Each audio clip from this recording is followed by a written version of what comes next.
Hello, good evening. Welcome to the lecture number 1 of the chapter quadratic equation. Let us get started. आज की target क्या है? तो भैया हम लोग करेंगे थोड़ा सा रिकैप ले लेते हैं, है ना। तो रिकैप अगर लेंगे तो हम लोग क्या लेंगे, ठीक है।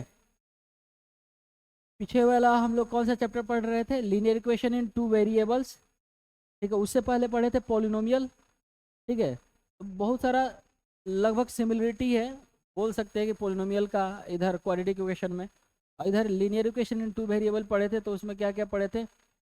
उसमें पढ़े थे linear equation, pair of linear equation को सॉल्व करना by substitution method, by elimination and cross multiplication method. अब लीनियर इक्वेशन का सॉल्यूशन आएगा तो दो तरह से, एक तो कॉन्सिस्टेंट, दूसरा इनकॉन्सिस्टेंट। कॉन्सिस्टेंट में आर क्या रहा था हमारा, एक आ रहा था यूनिक सॉल्यूशन, और दूसरा क्या आ रहा था हमारा इनफाइनाइट, और थर्ड में क्या आ रहा था नो सॉल्यूशन, ठीक है। तो कौन सिस्टम ऑफ लीनियर इक्वेशन अगर देख लेते हैं यहाँ पे थोड़ा सा बस, है ना। सिस्टम ऑफ लीनियर इक्वेशन किसको बोलेंगे? तो पेयर ऑफ लीनियर इक्वेशन को, ठीक है। दो या दो से अधिक जब लीनियर इक्वेशन को एक ही साथ सॉल्व करते हैं तो हम उसको बोलते हैं सिस्टम ऑफ लीनियर इक्वेशन, है ना। तो सिस्टम ऑफ लीनियर इक्वेशन में हमने सॉल्व किया था कि pair of linear equation in two variable, ठीक है। ये सिस्टम मेरा क्या हो सकता है? कॉन्सिस्टेंट हो सकता है, कॉन्सिस्टेंट सिस्टम। और दूसरा क्या हो सकता है? Inconsistent, inconsistent. कॉन्सिस्टेंट में हो सकता है क्या है, एक वाला क्या हो सकता है कि सॉल्यूशन कैसा आएगा, जैसे कि मान लो कि a1/a2 था is not equal to b1/b2। तो ये मेरा क्या ऐसा सॉल्यूशन आ रहा था? यूनिक सॉल्यूशन, ठीक है। और एक था क्या कि a1/a2 जब था b1/b2 is equal to c1/c2, तो उस समय क्या था मेरा इनफाइनाइट सॉल्यूशन, क्योंकि दोनों के दोनों पेयर ऑफ लीनियर इक्वेशन कॉन्साइड कर जा रहा था, ठीक है। और इनकॉन्सिस्टेंट में सीधे आ जाएगा क्या? No solution. नो सॉल्यूशन कब होगा? तो a1/a2 होगा, बराबर होगा b1/b2 के, और is not equal to c1/c2, ये, ठीक है। नेक्स्ट देखो कि जब क्वाड्रेटिक इक्वेशन पढ़ेंगे तो इंट्रोडक्टरी पार्ट रहेगा, फिर क्वाड्रेटिक इक्वेशन का स्टैंडर्ड फॉर्म क्या होता है, रूट्स ऑफ क्वाड्रेटिक इक्वेशन, ठीक है। बदतमीजी थोड़ा सा भी बर्दाश्त नहीं की जाएगी, ठीक है। जैसे पूछेंगे उठा के मुर्गा बना देंगे बबुआ, ठीक है। इसलिए आगे देख रहे हो, मजा अभी तक नहीं आया है ना, तो कभी मजा दे दे क्या। बार बार तुम लोगों एक दो तीन, तीन गुच्छा में तीन, तीनों बंदर को खड़ा करेंगे अंदर, फिर कूटेंगे कस के।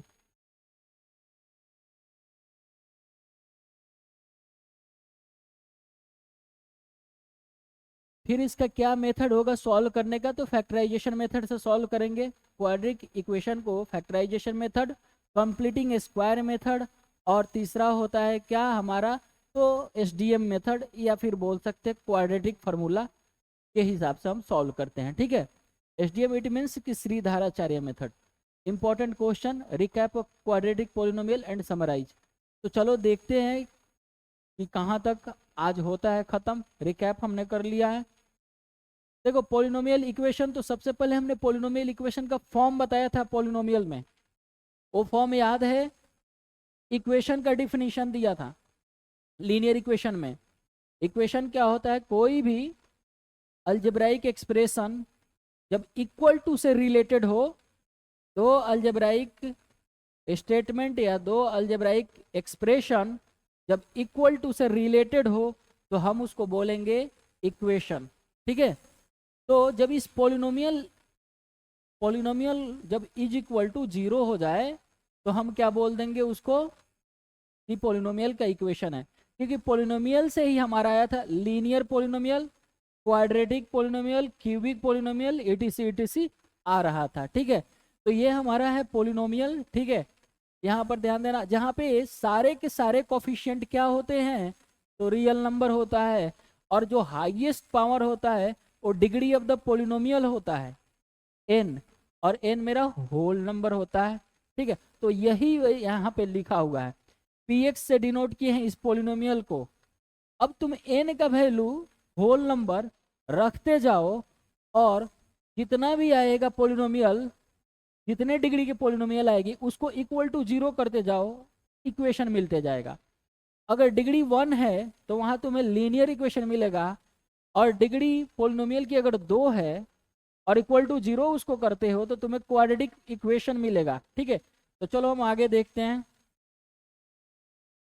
यहीं पे इस पोलिनोमियल को जब हमने इक्वल टू 0 किया तो अब हम इसको बोलेंगे, इसको क्या बोलेंगे, ये पोलिनोमियल px है, px बराबर 0 हो गया तो हम क्या बोलेंगे, इसको पोलिनोमियल इक्वेशन बोलेंगे, क्वाड्रेटिक इक्वेशन।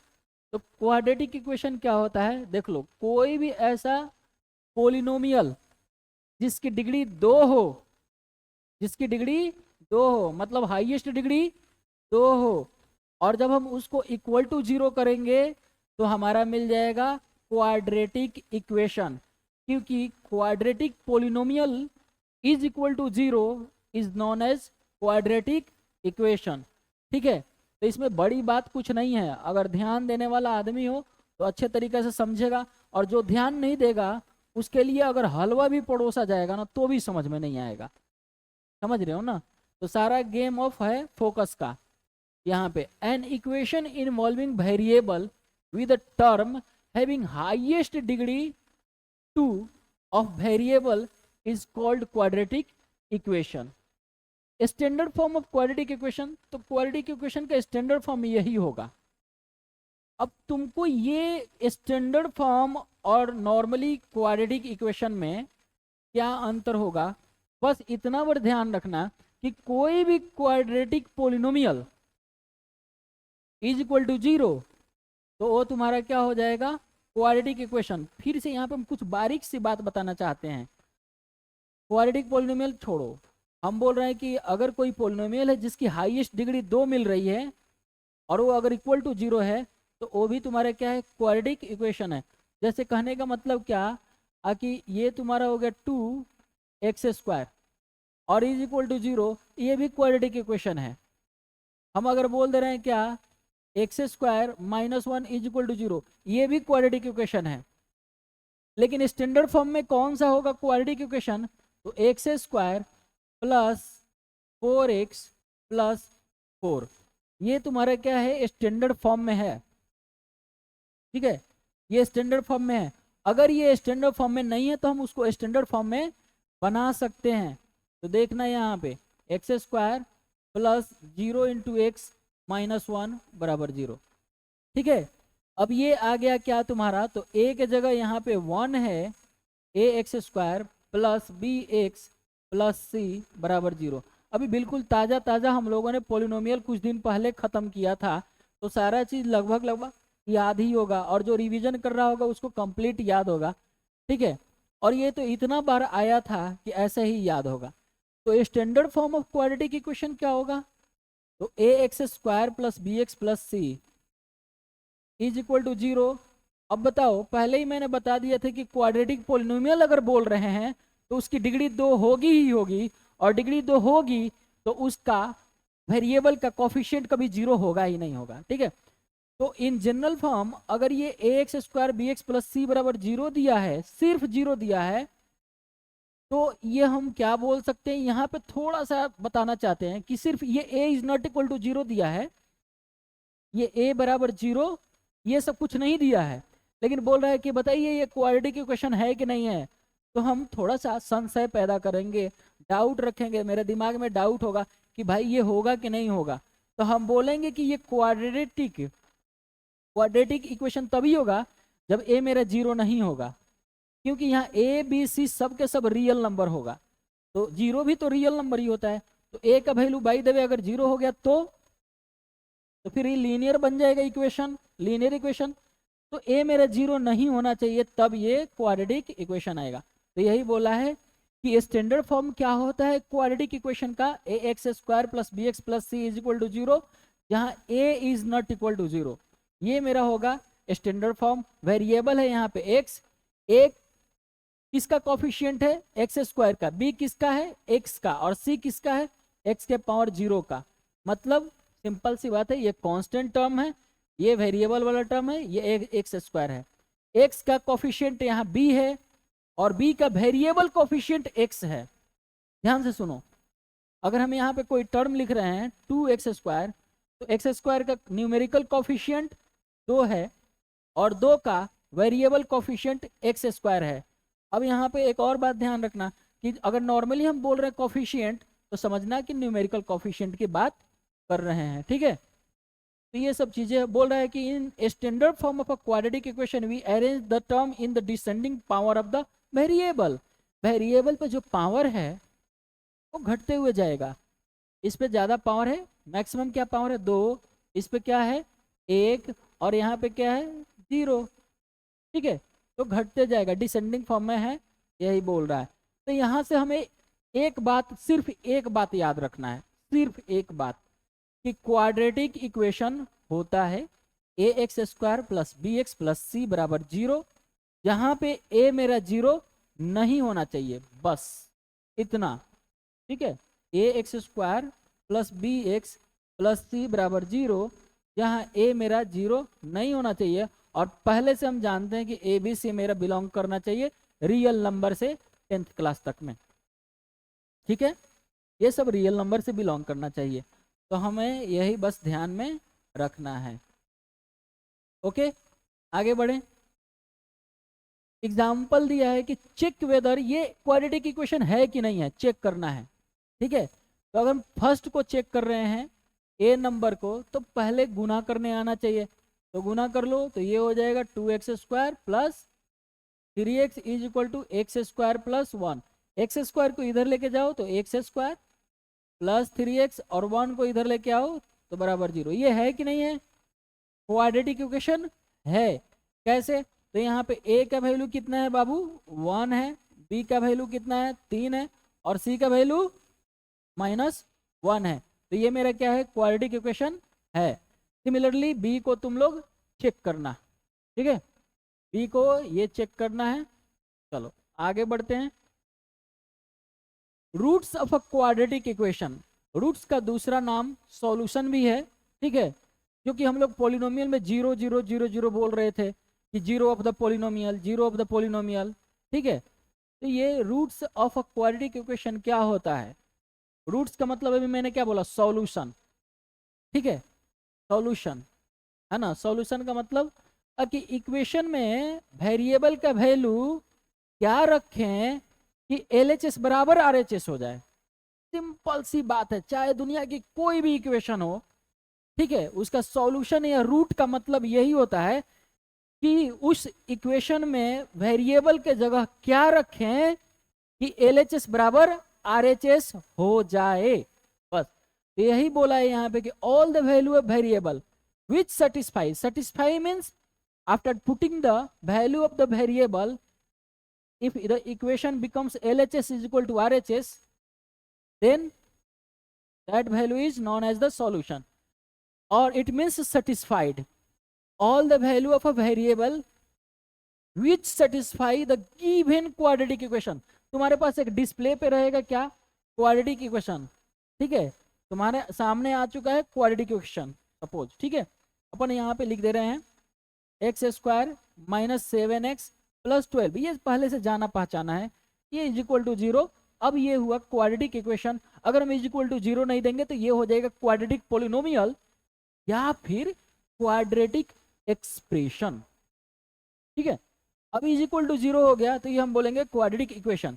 अब x का वैल्यू सोचो क्या रखें। तुमने रैंडमली सोच लिया कि सर 3 रखिए या 4 रखिए।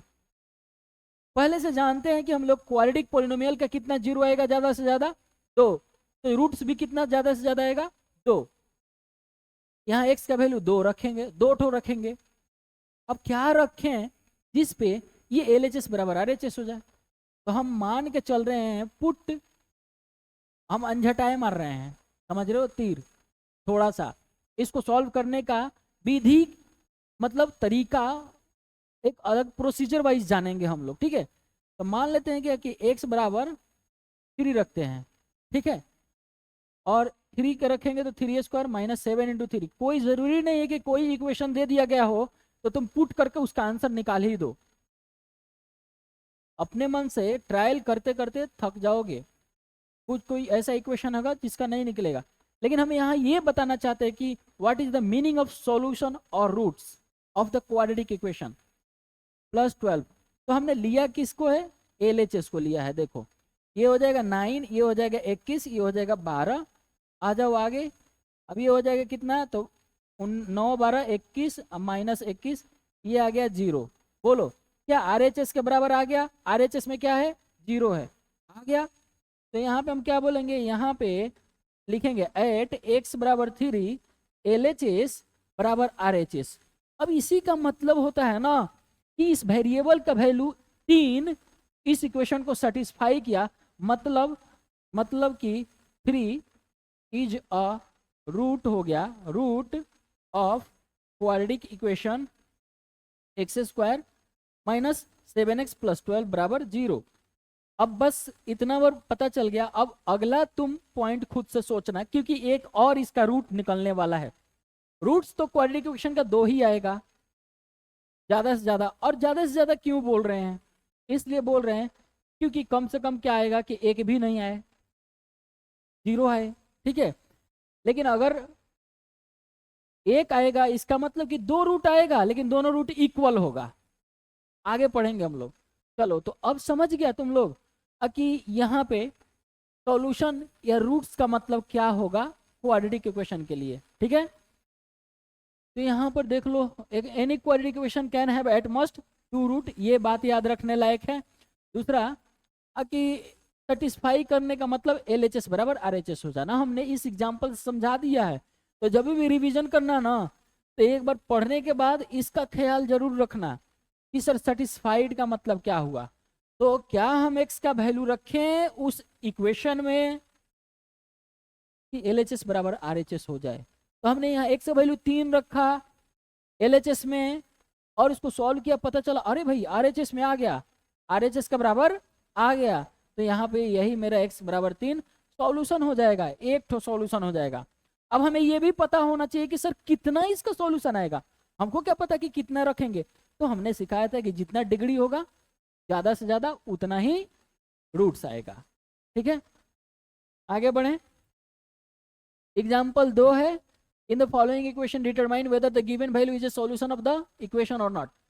ये जो क्वाड्रेटिक इक्वेशन है इसमें x बराबर 1 बोल रहा है कि चेक कीजिए कि ये सॉल्यूशन है कि नहीं है। तो बाबू इस बात से क्या मतलब निकल रहा है, चेक करने का मतलब क्या।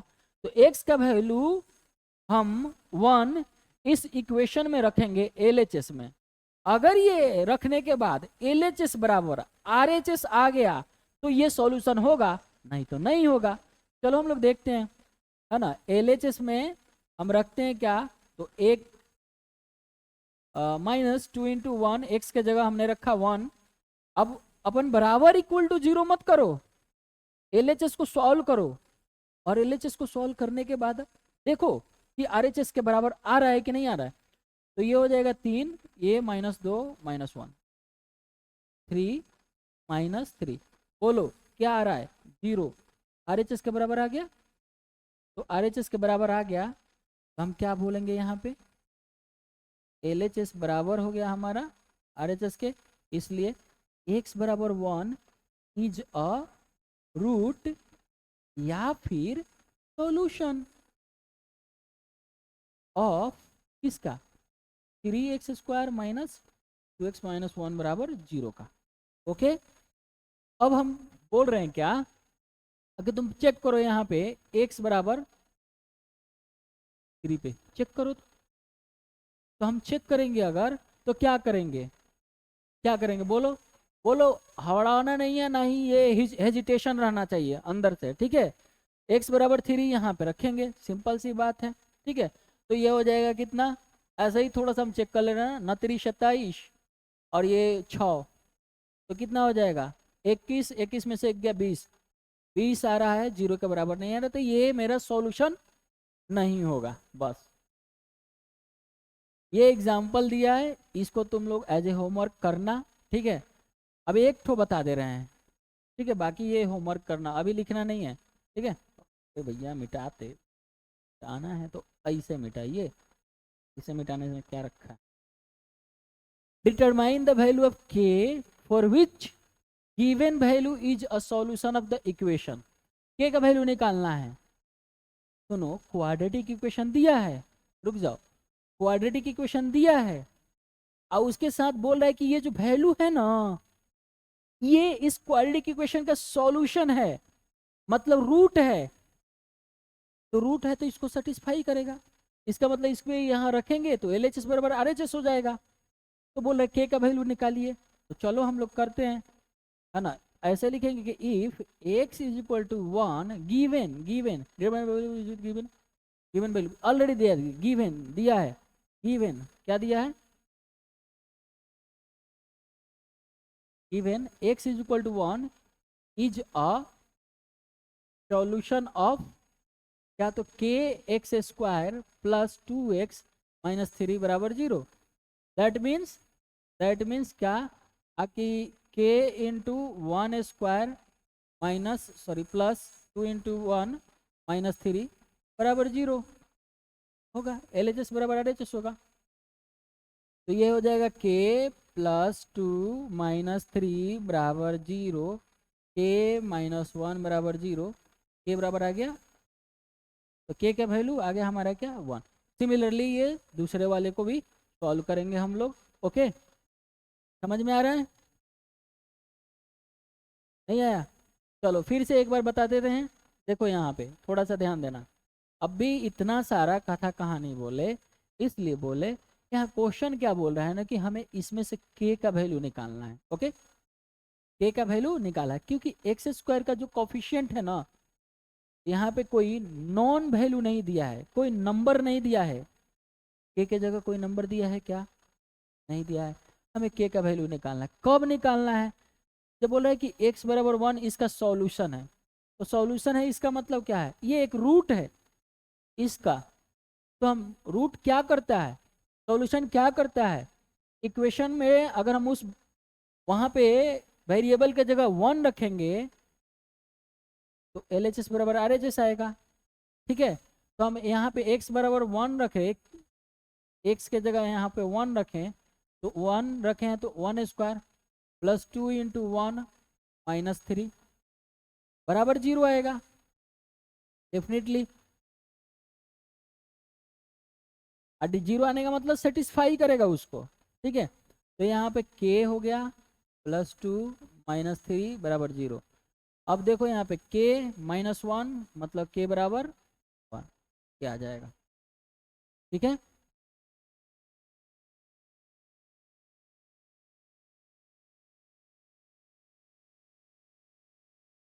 आया, ये समझ में आया?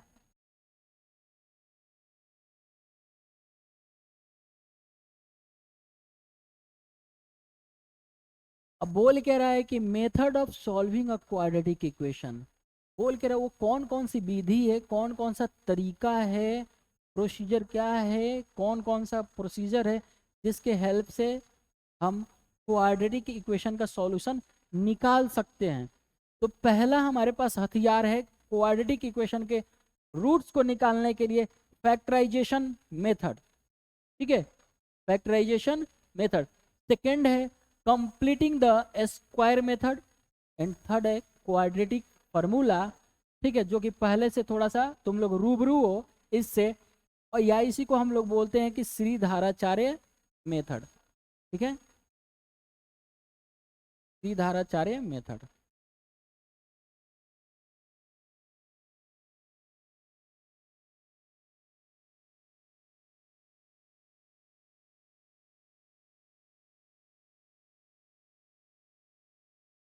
ठीक है, तो इतना 3 तरीका है हमारे पास क्वाड्रेटिक इक्वेशन का सॉल्यूशन निकालने के लिए, ठीक है।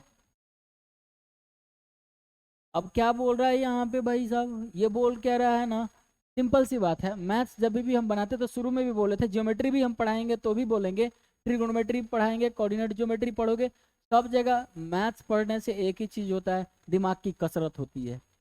ठीक है, तुम्हारे एनालिटिकल थॉट को, लॉजिकल रीजनिंग को खोलता है ये दिमाग, ये मैथ्स एक रीजनिंग ही है एक तरीका से, समझो तो। ठीक है, किसी भी एग्जाम को ले लो तुम, हम एक तो बता दे रहे हैं एग्जाम्पल, कोई भी एग्जाम ले लो जिसमें चोर पुलिस की पकड़ा पकड़ी वाला गेम होता हो, जैसे सीबीआई, इनकम टैक्स, बिहार दरोगा, बिहार में पढ़ रहे हो तो ठीक है, बाकी दरोगा नॉर्मली, जिसको सब इंस्पेक्टर बोलते हैं, इस तरह के एग्जाम में खास करके मैथ्स पूछा जाता है, वो भी क्वांटिटेटिव मैथ। ठीक है, अर्थमेटिक मैथ्स पूछा जाता है। रीजन क्या है ना, वो एक तरीका से एनालिटिकल मैथ होता है, एक तरीका से प्रैक्टिकल मैथ होता है। उसमें क्या होता है ना, उस मैथ से कि मैथ्स में बहुत सारा ऐसा सेंटेंस नहीं देगा, मतलब कि वर्ड्स नहीं देगा, और जब तुम मैथ पढ़ोगे वो, तो उससे क्या होगा ना कि सामने वाला जब पूछताछ हो रही है तो बहुत कम बातें बताता है। चोर को तुम पकड़ेगा, सिंपल भाषा में बता रहे हैं, सपोज तुम है इनकम टैक्स ऑफिसर या सीबीआई में है, और तुमने पकड़ा है किसी अपराधी को, या तुमको डाउट है, तो वो सारा चीज़ थोड़ी बता देगा तुमसे कि हाँ फलाना हम ये तो सारा चीज़ किए थे, ऐसा थोड़ी बोलेगा। तुम एक सब कुछ पूछेगा तो बहुत कम जवाब देगा, उसके कम जवाबों से तुमको अपना दिमाग लगाना होगा, और उसके कम बातों से पूरा दिमाग लगा के मीनिंग निकालना होगा कि भाई ये बोलना क्या चाहता है, गुत्थी को जोड़ना होगा, सुलझाना होगा। समझ रहे हो ना, तो मैथ्स उसमें बड़ा हेल्प करता है। ओके, तो अगर ये जिम में नहीं जाते हो, ये जिम की तरह ही काम करेगा, दिमागी कसरत। अगर दिमागी कसरत नहीं करते हो, इट मीन्स कि मैथ्स को सॉल्व नहीं कर रहे हो, तो बाकी हर जगह तुम्हारे नीट के लिए जाओ, ईंट के लिए जाओ, किसी भी चीज़ के लिए जाओ, तुम्हारा दिमाग खराब होगा, क्योंकि हर जगह मैथ का घुसा हुआ है, डायरेक्ट इनडायरेक्ट रूप से। कॉमर्स में जाओ तो भी। अब तुम बोलोगे कि भाई हम यूपीएससी का ही बीपीएससी का तैयारी करेंगे, उसमें सर आर्ट्स पढ़ना पड़ता है। पढ़ो, प्रीलिम्स में तुमसे रीजनिंग भी पूछ लेगा, तुमसे मैथ भी पूछ लेगा, और जब इंटरव्यू होगा उसमें भी पूछ सकता है। बच के जाओगे कहाँ? इसीलिए ये तो जीवन का हिस्सा है, इसके बिना तो मतलब कि क्या बोल सकते हो, अधूरा। अब तुम किसी के दुकान पे जाओगे तो क्या बोलोगे, कैसे बोलोगे कि चावल दीजिए, इतना चावल दीजिए, ऐसे बोलोगे? आगे बोलोगे 5 kg चावल दीजिए। मैथ का यूज आया कि नहीं आया है? अब बोलेगा कि दर्जी साहब हमको कपड़ा सिलवाना है, सिल दीजिएगा, तो कहेगा तुम कितने बड़का है, रोक लो नाप लेते हैं, तो इतना जाओ मीटर कपड़ा खरीद के लेके आओ, बोलेगा ना इतना मीटर। अब तुम मैथ जानता ही नहीं तो पता ही नहीं चलेगा। चलो तुम दुकानदार को बोल दिया 2.5 मीटर, वो दे दिया, ठीक है, बाकी तुम यहाँ पे तो तुम्हारा काम हो गया। लेकिन बाय द वे तुम बिजनेस कर रहे है, कुछ कर रहा है, जीवन में तो बड़ी दिक्कत होगी, तुमको उल्लू कोई भी बना के चल जाएगा। जहाँ देना चाहिए 575 रुपया, है ना, तुम 565 रुपया दे के चलाएगा। जहाँ देना चाहिए 579 रुपया, वहाँ 589 रुपया दे के चलाएगा। समझ रहे हो ना, तो दिक्कत होने लगेगी। इसलिए ये कसरत तो भैया किया करो, सबसे पहले पहल पे यही। और समझ में आए तो बल्ले बल्ले, नहीं आए तो भैया हौले हौले सीख लो ठीक है। हाँ, अब देखो क्या बोला है कि इसका हमें रूट निकालना है फैक्टराइजेशन मेथड से पहला। ठीक है, तो फैक्टराइजेशन मेथड में देखो क्या होता है ना, हम थोड़ा सा इसको यहाँ ही पे एक्सप्लेन कर दे रहे हैं। जैसे ये है तुम्हारा ax² plus bx plus c बराबर 0। ठीक है, तो इसमें b को हम इस तरीका से तोड़ते हैं ना, मान लो p प्लस q के रूप में तोड़ें, कि b को हम ऐसे तोड़ते, मिडिल टर्म फैक्टराइजेशन में ये भी होता है, स्प्लिटिंग मिडिल टर्म ही होता है। ठीक है, फैक्टराइजेशन का मतलब स्प्लिटिंग मिडिल टर्म ही। तो b को हम ऐसे तोड़ते हैं कि p प्लस क्यू के फॉर्मेट आया, p प्लस क्यू के रूप में मान लो कि तोड़ दिए, एग्जाम्पल से बढ़िया से समझ में आएगा। p प्लस क्यू के रूप में हमने तोड़ दिया, जोड़ने के बाद फिर b ही आना चाहिए, और जब दोनों को गुना करे ना, p q को गुना करे ना, तो a और c के बराबर आना चाहिए। ठीक है, ऐसे कमोबेश समझ में आया होगा। तो चलो हम एक एग्जाम्पल लेते हैं यहीं पे। ठीक है, अभी अभी जो हमने लिया था x square minus 7x plus 12 बराबर 0, ये क्वाड्रेटिक इक्वेशन है ना। हम इसको ब्रेक करेंगे कैसे, तो बाई फैक्टराइजेशन मेथड से।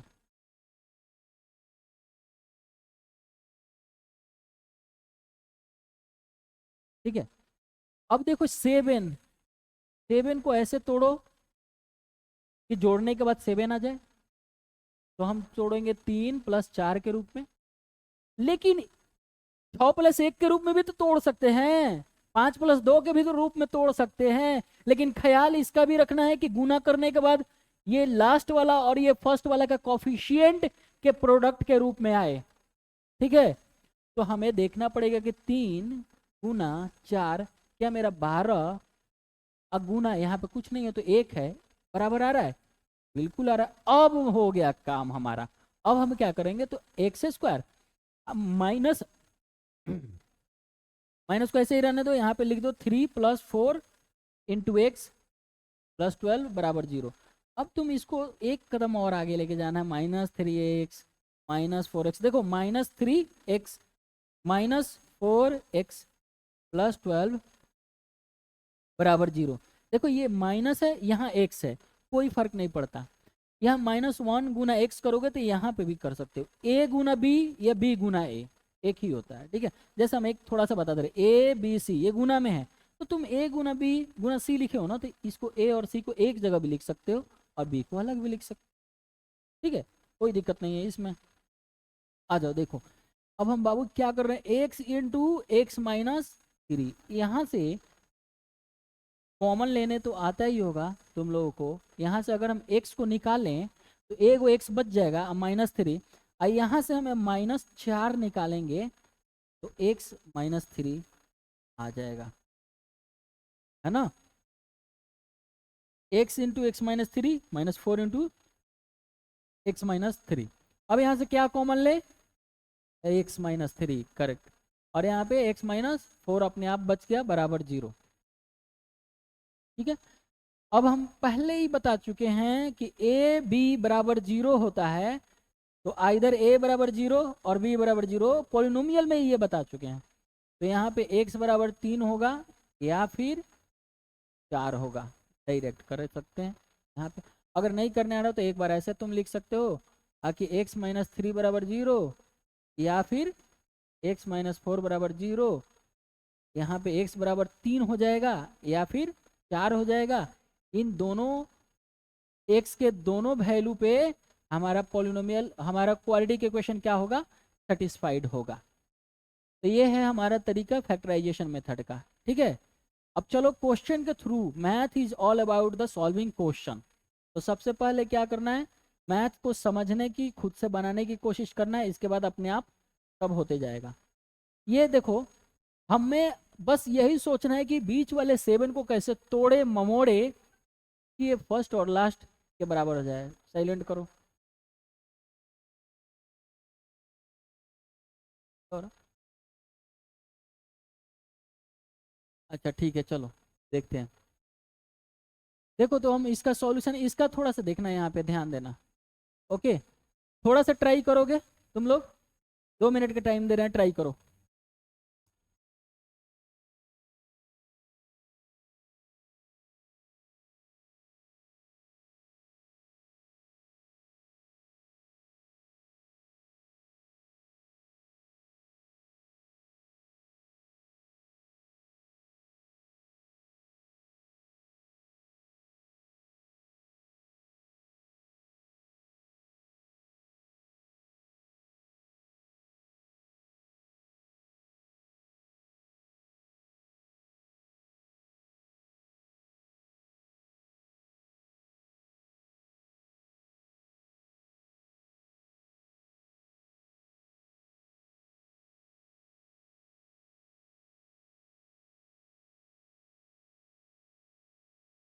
करेक्ट।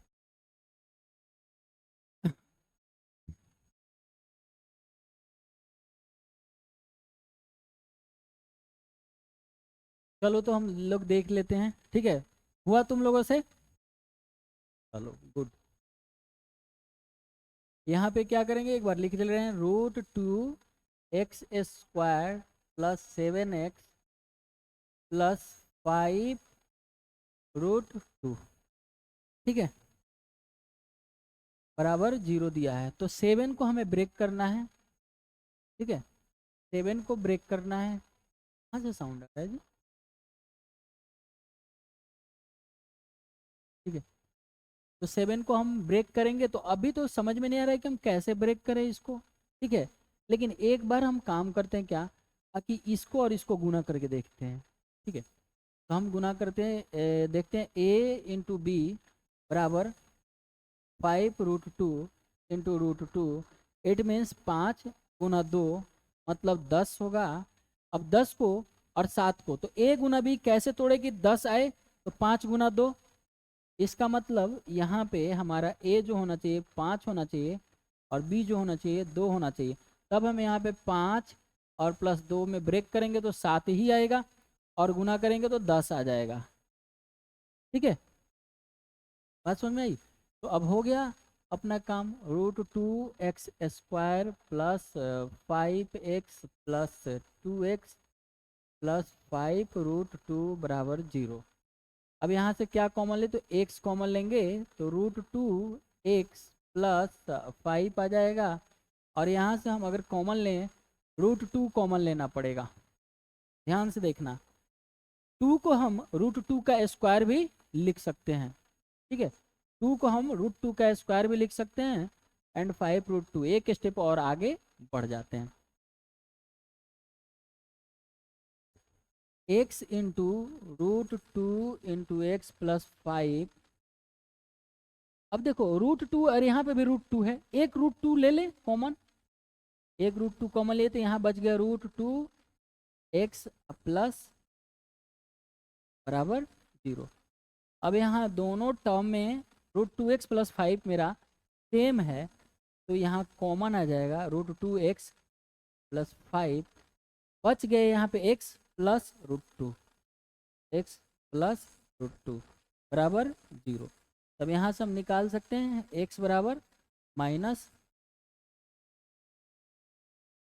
एक बार इसको हम लोग 0 कर लेते हैं, या फिर x प्लस √2 बराबर 0। यहाँ से निकल के आ जाएगा मेरा x का वैल्यू -5/√2 या फिर -√2, यही आंसर आएगा, ठीक है। अब देखो इस इक्वेशन को देख के हम बता सकते हैं, जैसे कि पहले कुछ सम इम्पॉर्टेंट पॉइंट लिखवाए थे कि a कोफिशिएंट है पॉजिटिव है, b भी कोफिशिएंट 7 है ये भी पॉजिटिव है, और c मेरा 5√2 है ये भी पॉजिटिव है। a positive, b positive, c positive रहे तो उस समय रूट्स जो निकलेगा वो दोनों के दोनों निगेटिव निकलेगा यहाँ पे। तो इतना तो जरूर पता लगा सकते थे कि मेरे रूट्स का साइन कैसा आएगा, तो दोनों निगेटिव आएगा। ये समझ में आया? चलो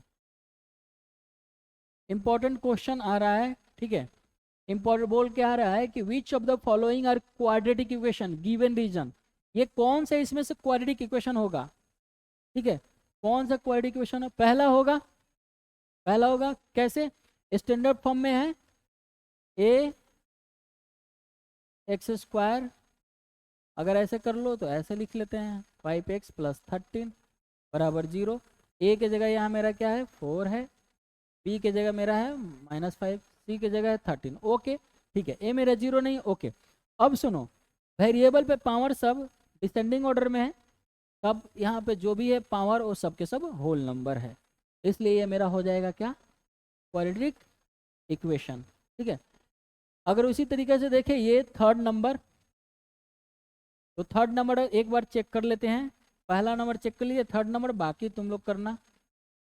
2x नहीं होगा ना, हाँ 5/x बराबर x², एक बार चेक कर ले रहे हैं, तो ये हो जाएगा क्या 2x² plus 5 divided by x is equal to x³ नहीं x², क्रॉस मल्टीप्लीकेशन कर लो, 2x² plus 5 is equal to x³, तो क्या हो रहा है यहाँ पे x³ minus 2x² minus 5 is equal to 0, ये हमारा क्या है क्यूबिक पोलिनोमियल है, क्योंकि इसकी क्यूबिक इक्वेशन है, इज इक्वल टू 0 है, ठीक है, क्योंकि इसकी हाईएस्ट डिग्री कितनी है, 3 है। क्वाड्रेटिक इक्वेशन होने के लिए हाईएस्ट डिग्री 2 होनी चाहिए, ठीक है। तो बाद बाकी की तुम 2 और 4 चेक करना, ओके, ये दोनों।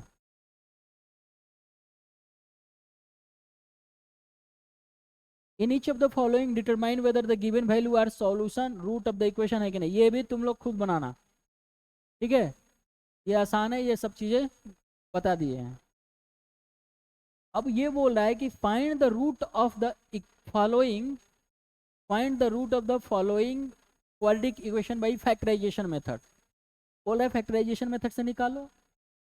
तो अब इसको हमें सॉल्व करना पड़ेगा, तो चलो देखते हैं पहले, ओके। आ जाओ यहाँ पे, ध्यान दो, सॉल्व करते हैं हम लोग। तो पहले तो क्वाड्रेटिक इक्वेशन के रूप में लेके आए, इसके बाद तो फैक्टराइजेशन लगाएंगे ना। तो सबसे पहले क्या करेंगे, एलसीएम लेंगे, तो x इंटू एक्स प्लस 1 आएगा, ओके। अब हम यहाँ पे करेंगे तो ये आ जाएगा एक्स स्क्वायर प्लस, देखो x में x इंटू एक्स प्लस 1 से भाग देंगे तो x प्लस 1 और x प्लस 1 गुना में आ गया, तो x प्लस 1 का होल स्क्वायर 34/15। बस ध्यान देते रहो, यहाँ पे ध्यान देने की ज़रूरत है। यहाँ ये हम करेंगे क्या, ओपन करो, एक्स स्क्वायर, ये हो जाएगा X square plus 2x plus 1 divided by, यहाँ हो गया क्या, एक्स स्क्वायर प्लस x, ये हो गया 34 डिवाइडेड बाई 15, दोनों आगे। अब ये कितना हो गया, 2x square plus 2x plus 1, ये मेरा हो गया X square plus x is equal to 34 divided by 15।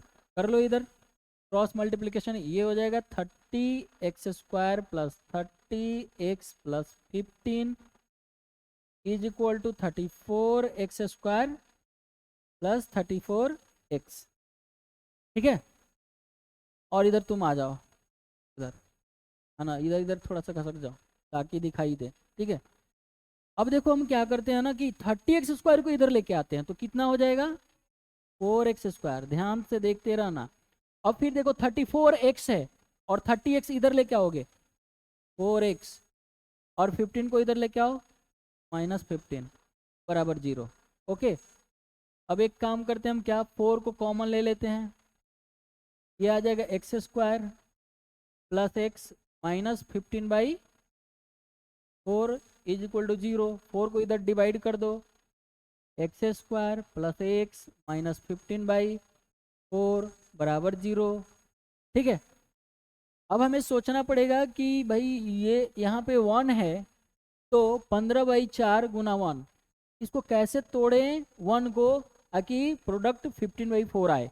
तो 1 को हम ऐसे ब्रेक कर सकते हैं, 5/2 माइनस 3/2 में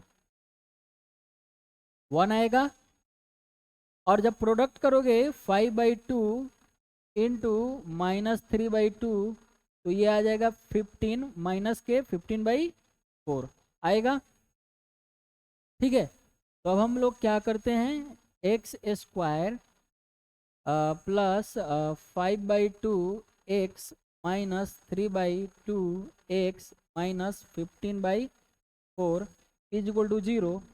और एक स्टेप लेते तो एक्स यहाँ से कॉमन ले, तो एक्स प्लस 5/2 माइनस यहाँ से 3/2 अगर कॉमन लेते हैं तो एक्स प्लस 5/2 आ जाएगा इज इक्वल टू 0।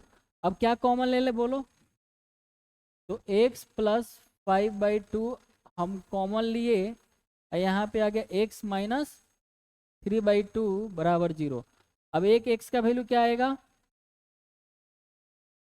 -5/2, और दूसरा आ जाएगा 3/2। तो ये हमारा क्या हो गया, बाई फैक्टराइजेशन मेथड हमने इसको सॉल्व किया।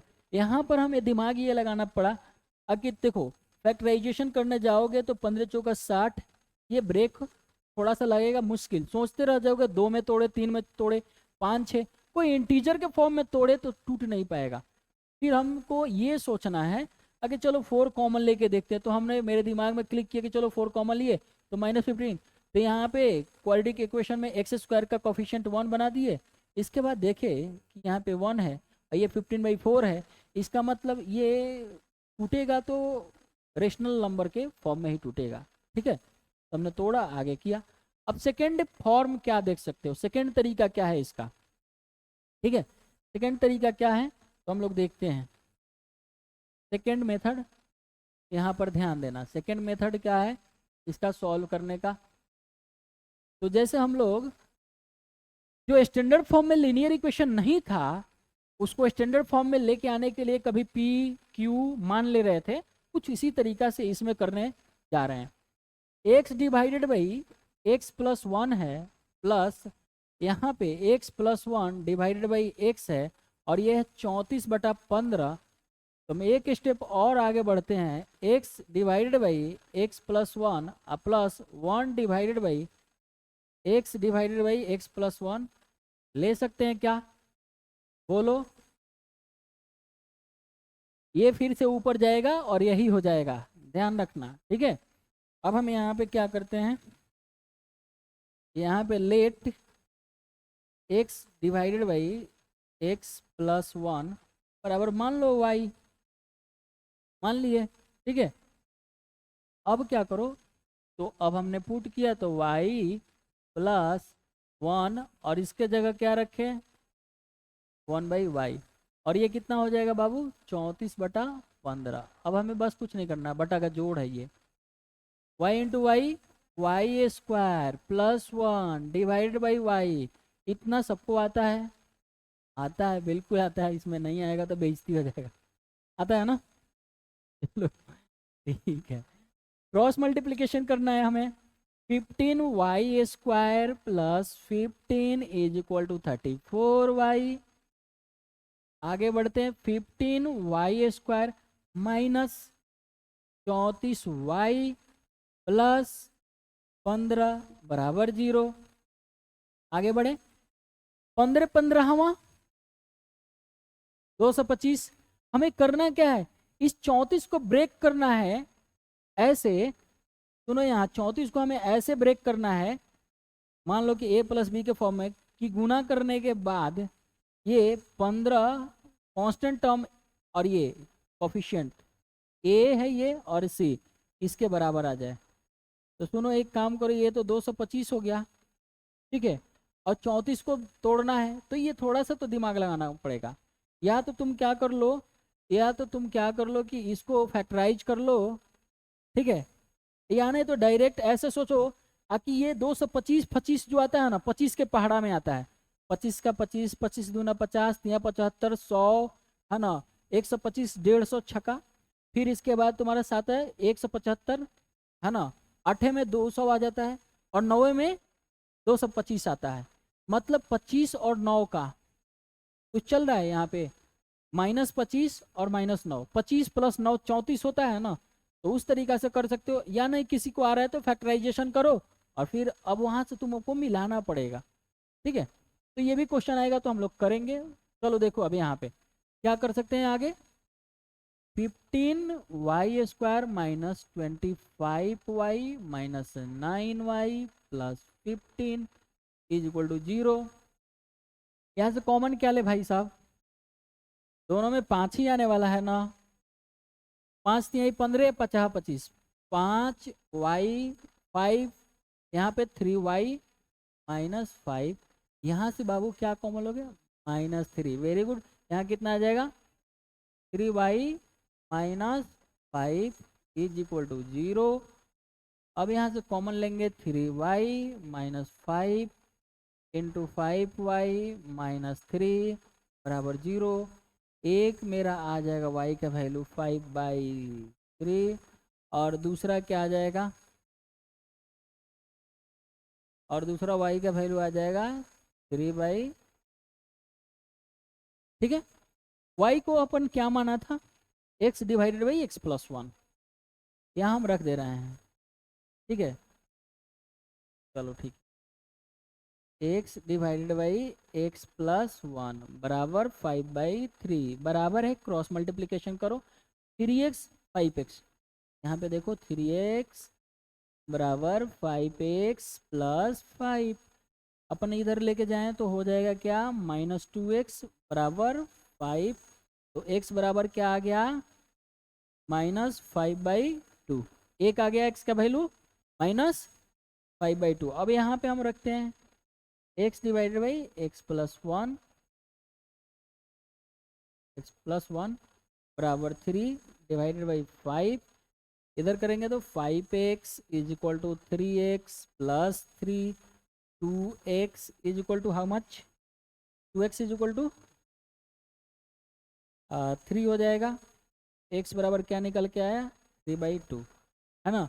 तो यहाँ पे हमने क्या माना था कि y बराबर 5/3, y बराबर, यह बीच में क्या आया, ये बीच में और है, क्योंकि y बराबर 5/3 और y बराबर 3/5 हमने रखे। तो यहाँ पे x का वैल्यू मेरा निकल के आ गया -5/2 या फिर 3/2, यही आया था क्या, -5/2 या 3/2। तो तुम्हारी मर्जी, तुम कैसे बनाओगे, ठीक है। ये दोनों मेथड से बना सकते हो, जैसा सहूलियत लगे, जैसा आसान लगे, ठीक है। इस मेथड से बनाओ तो थोड़ा कैलकुलेशन करना ही पड़ेगा, थोड़ा इधर से करो तो सोचना ही पड़ेगा हल्का सा, ठीक है। तो इस तरीका से कर सकते हैं। आगे बढ़ें। Solve the following quadratic equation by factorisation method. Okay, इसको करना है, बस थोड़ा सा हम हिंट दे रहे हैं, हिंट दे देते हैं। एक काम करना, यहाँ पे हमें सोचना पड़ेगा 2a को कैसे ब्रेक करें, ठीक है।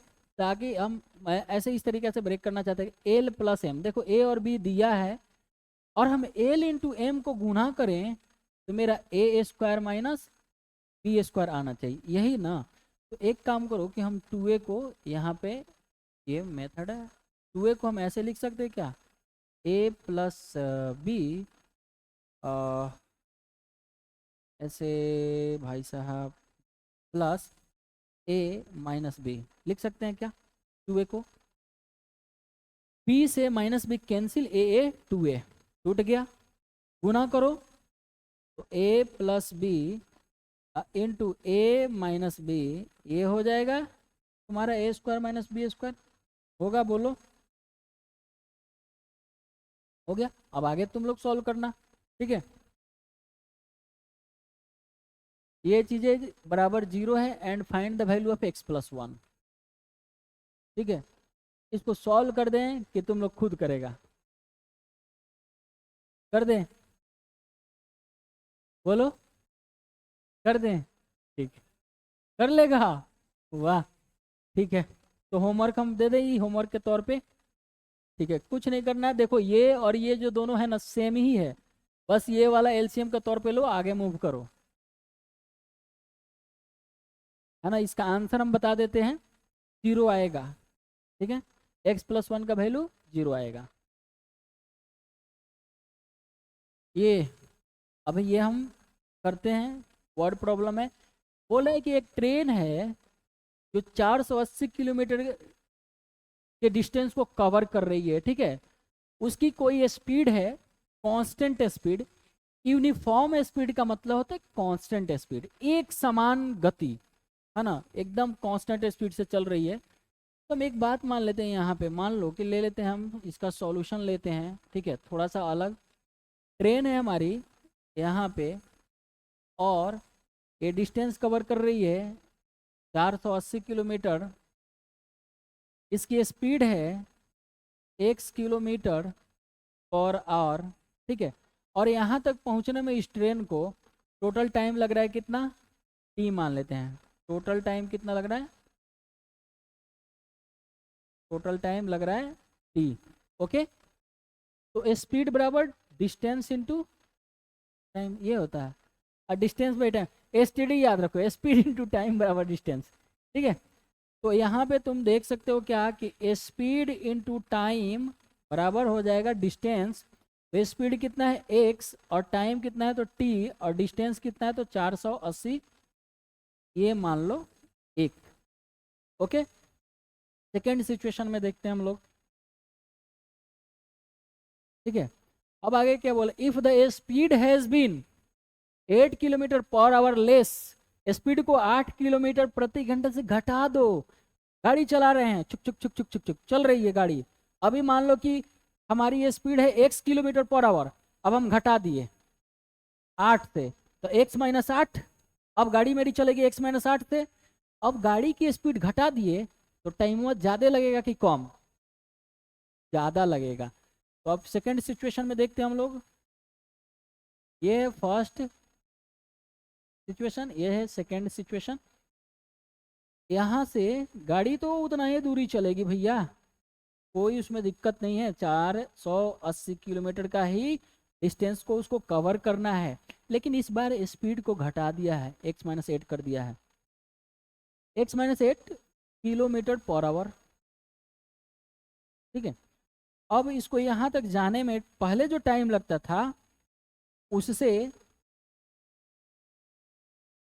लेस। बोल क्या रहा कि if the speed has been 8 kilometre less then it would have taken 3 hours more to cover the same distance.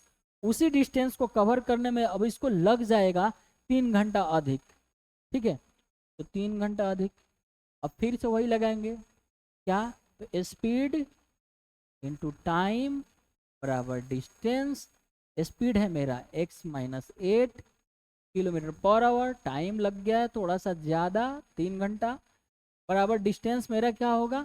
तो भैया उतना ही रहेगा ना, 480 किलोमीटर। बोल रहा है कि we need to find the speed of train, train की स्पीड निकालने की ज़रूरत है। ये कितना हो जाएगा? तो x into T, x into T plus 3x minus 8t minus 24 is equal to 480। बोलो xt के जगह कितना पुट कर दें? 480 plus 3x minus 8t minus 24 बराबर 480 है ना। ये और ये खल्लास कैसे? तो फ्रॉम 1 से मान लिए। ठीक है, ये दूसरा है, हम इसको एक्सटेंड कर रहे हैं। अब देखो, जो लीनियर इक्वेशन इन 2 वेरिएबल में क्या होता था ना कि अब ट्रेन को चला दिया तो एक बार स्पीड ज़्यादा कर देता था, एक बार स्पीड कम कर देता था, तो 2 इक्वेशन आ जाता था 2 वेरिएबल का। यहाँ पे ये यूज किया है और सिर्फ ये यूज किया। अब इसके बाद हमें जो करना पड़ेगा ना वो थोड़ा सा अलग होगा, हल्का सा 0 आ जाएगा, आएगा। अब हमें क्या चाहिए? तो ट्रेन की स्पीड चाहिए, तो 3x माइनस 8। टी के जगह क्या रखेंगे? बोलो, टी के जगह क्या रखेंगे? 480 डिवाइडेड बाई एक्स, तो 480 डिवाइडेड बाई एक्स माइनस 24, ये हो जाएगा 3x स्क्वायर माइनस, भाई साहब रहने दीजिए थोड़ा सा, है ना, माइनस 24x बराबर 0। ओके,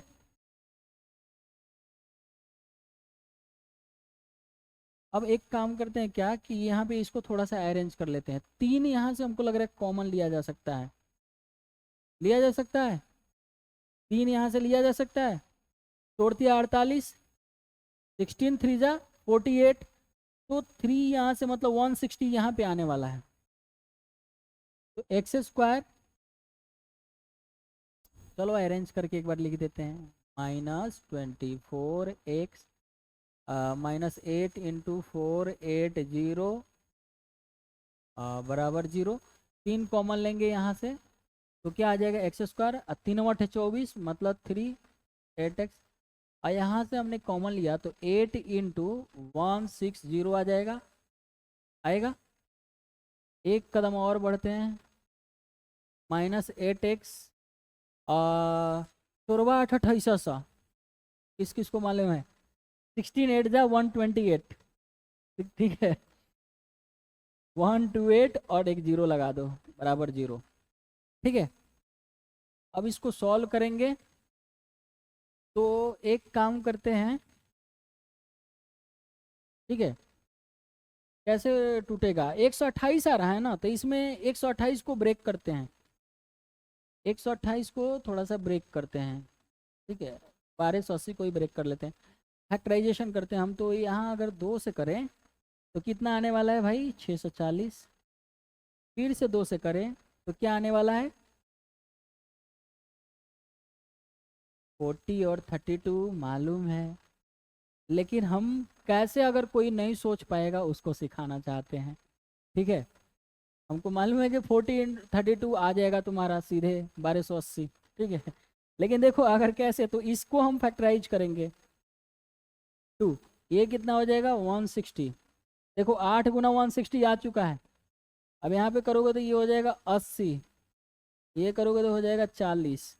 रुक जाओ थोड़ा देर के लिए, यहाँ पे भी रुक सकते हो, नहीं तो और तोड़ो, और फिर वहां से तुम्हें अलग अलग पेयर बनाना पड़ेगा। तो 40 हो गया। अब फिर देखो 2 का 2 तो दूनी 4, 2 3 6, 2 3 6 नहीं होता है, 2 का 2 दूनी 4, 4 दूनी के 8, 8 दूनी का 16, 16 दूनी का 32, 40 और 32। रुक के थोड़ा सा देखो कैसे हम क्लू पकड़ेंगे। 40 और 32, 40 और 32 का अंतर कितना का होता है 8 का, यहाँ पे 8 ही तो चाहिए। तो एक बार फिर से हम कंफर्म करने के लिए 40 और 32 में गुना करेंगे, ठीक है। तो कैसे 40 दूना के 80 और 40 तिया के 120, 0 8, वाह आ गया। ओके वो खुश हुआ, यहाँ पे रखेंगे क्वेश्चन और फिर आगे बढ़ जाएंगे। तो क्या करेंगे यहाँ पे x square minus 8x plus था ना 1280 बराबर 0। यहाँ पे क्या रखेंगे एक्स स्क्वायर, ठीक है, minus 40x plus 32x, minus आपको लग रहा है क्या, हाँ माइनस है, ठीक है।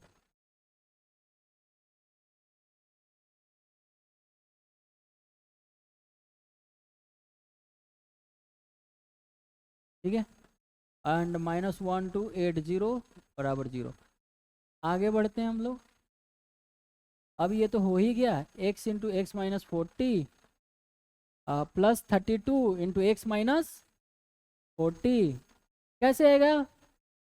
अरे 40 और 32 का ही तो प्रोडक्ट है ये 1280, तो तुम इसको लिख सकते हो minus 32 into 40।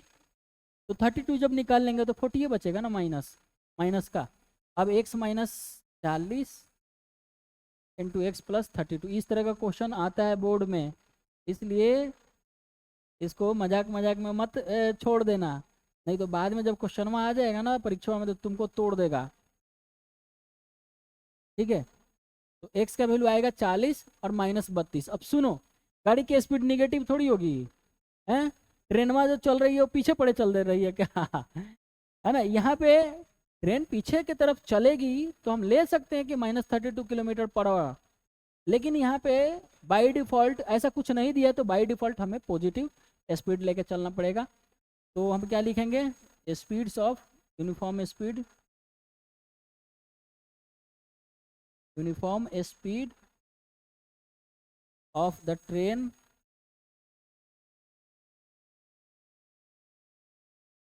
Is equal to 40 kilometre per hour, ठीक है। तो ये हो गया तुम्हारा। बोलो इसमें तकलीफ कोई दिक्कत, बस ये सॉल्व करने के लिए यहाँ पे लोचा क्रिएट होगा, ठीक है। अब उसके बाद जब आएगा ना एसडीएम मेथड, तो एसडीएम मेथड से सब समस्या सॉल्व हो जाएगा, ठीक है। एसडीएम मेथड से बताएंगे कि अगर फैक्टराइजेशन मेथड से भी बता देगा तो भी कैसे सॉल्व कर लेंगे हम लोग। अगर दिक्कत हो रही है फैक्टराइज करने में तो भी फैक्टराइजेशन मेथड से सॉल्व कर लेंगे, थोड़ा सा हिंट लेना पड़ेगा एसडीएम मेथड का। अब ये है क्वेश्चन तुम्हारा, ये है तुम्हारे जिम्मेदारी, बस हम थोड़ा सा हिंट दे देंगे। कोई कॉटेज इंडस्ट्री है, ठीक है, ये होमवर्क रहेगा, हम हिंट दे देंगे, बस सुनो ध्यान से।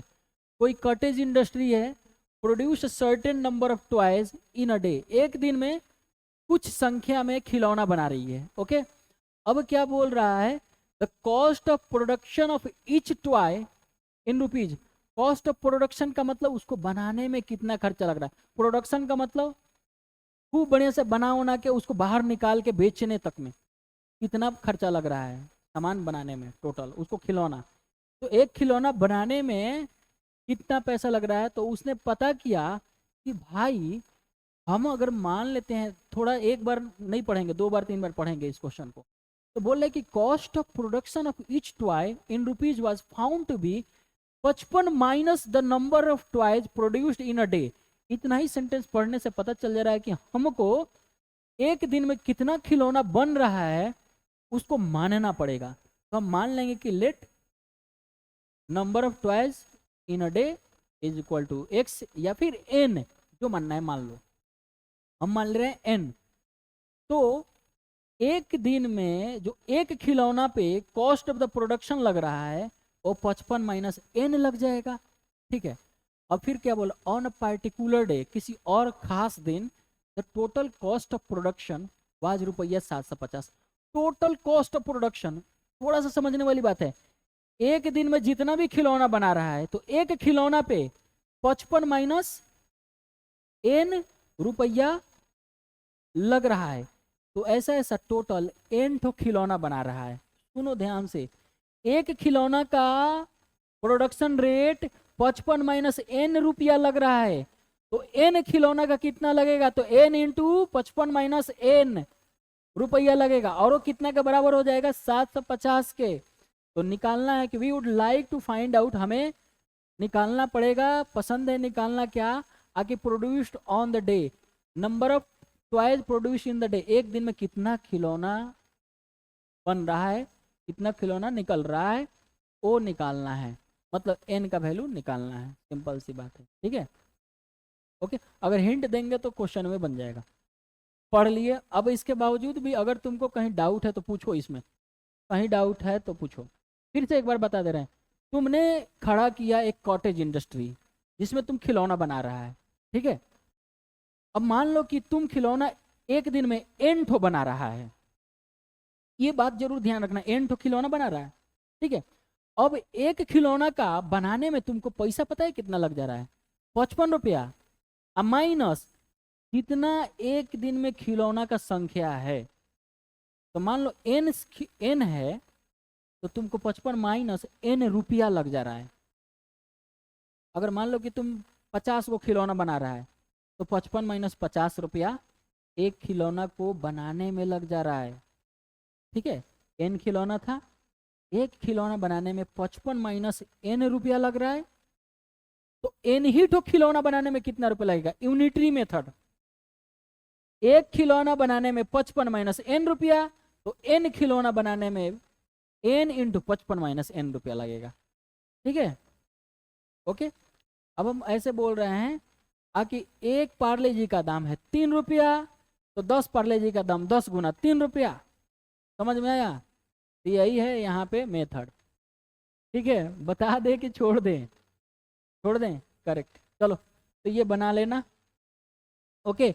तो फिर से एक बार यहाँ पे हम रिवाइज करवा देना चाहते हैं ताज़ा ताज़ा, कि हमारा स्टैंडर्ड फॉर्म जो होता है क्वाड्रेटिक इक्वेशन, मेरे साथ बोलो, ax square plus B X plus C बराबर 0, ये स्टैंडर्ड फॉर्म है जहाँ पे a मेरा 0 नहीं होना चाहिए, इसको जरूर ध्यान देना, ठीक है। अगर बोल दिया कि क्वाड्रेटिक इक्वेशन है तो फिर टेंशन ही नहीं है, क्वाड्रेटिक इक्वेशन में a मेरा कभी 0 होगा ही नहीं। अगर सिर्फ बोल रहा है कि ये एक इक्वेशन है, a के बारे में नहीं दिया है, तो हमको दोनों केस लेके चलना पड़ेगा कि if a is not equal to 0 तब ये क्वाड्रेटिक इक्वेशन की तरह बन के सॉल्व होगा, if a is equal to 0 तब लीनियर इक्वेशन की तरह सॉल्व करेंगे, ठीक है। तो ये पहली बात हो गई। फिर हम लोगों ने देखा था फैक्टराइजेशन मेथड, तो फैक्टराइजेशन मेथड में क्या था, तो b को बाबू ऐसे तोड़ना था p प्लस क्यू के रूप में, कि p गुना q करें तो a इंटू सी के बराबर आए, ये था हमारा फैक्टराइजेशन। फिर revision of quadratic polynomial, quadratic polynomial, quadratic polynomial यही होता है, इसको 0 हटा दो तो क्वाड्रेटिक पोलिनोमियल हो जाएगा। क्वाड्रेटिक पोलिनोमियल का हाईएस्ट डिग्री 2 होता है, ये हम बार बार इसलिए बोलते हैं तुम लोगों को, ताकि अगर कोई ध्यान से भी सुनो तो याद हो जाए। 10th अभी तुम लोग को लग रहा है सर अभी 6 महीना है, 7 महीना है, 8 महीना है, ठीक है, लेकिन ये एक एक दिन खत्म हो रहा है, समझ रहे हो ना। एक एक रोटी तोड़ के खाते हैं तो 4-5 रोटी खा जाते हैं, खत्म कर देते हैं, वैसे ही एक एक दिन ये तुम्हारा खत्म हो रहा है, एक एक दिन में एक एक पीपीटी या हाफ पीपीटी खत्म हो रहा है, ठीक है।